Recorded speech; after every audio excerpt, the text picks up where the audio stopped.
في واحد دايما حاسس ان الدنيا واقفة قصاده، كل ما يحاول يلاقي في حاجة وقفته. دايما بيسأل نفسه، هو انا ليه كل حاجة حلوة بتمشي من غير ما تكمل؟ وكل ما يحاول يمسكها تبعد عنه. ليالي وايام كتير نام وهو قلبه مكسور، حاسس ان ملهوش حظ في الدنيا، محدش حاسس بيه، وان ربنا دايما نسيه. اكتر حاجة بتوجع لما تحس انك لوحدك، بس الحقيقة ربنا دايما معاك ومش نسيك. وبعد وقت هتعرف ان كل حاجة ضاعت منك ربنا كان بيعوضها بحاجة اجمل، بس انت يمكن مش شايفها دلوقتي. وان الحلم المتأخر لما جه في الوقت اللي انت كنت فعلا محتاجه. ربنا دايما شايف ابعد بكتير من اللي انت شايفه، وكل اللي بيحصل معاك ورا ترتيب وحكمة.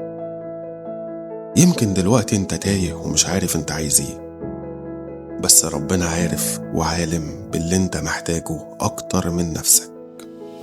حياتك هتتغير لما تبطل تستعجل وتقارن نفسك باللي حواليك، ولما يبقى عندك ايمان قوي ان كل تأخير ورا خير. فما تستعجلش رزقك، لان رزقك عارف الطريق ليك، وانت مش مطلوب منك تعمل المستحيل. على فكرة انت مطلوب منك تعمل المتاح، وربنا هو اللي هيعمل اللي مش متاح. فما تخافش وما تخليش الشك يعطلك ولا يهزك. انت مش لوحدك، انت معاك رب كبير بيدبر لك حياتك.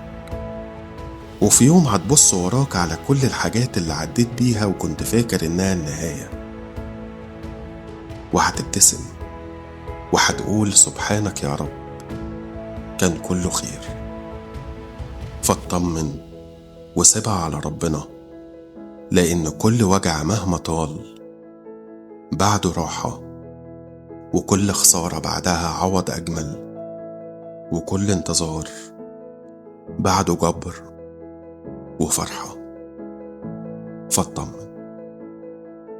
راديو جديد.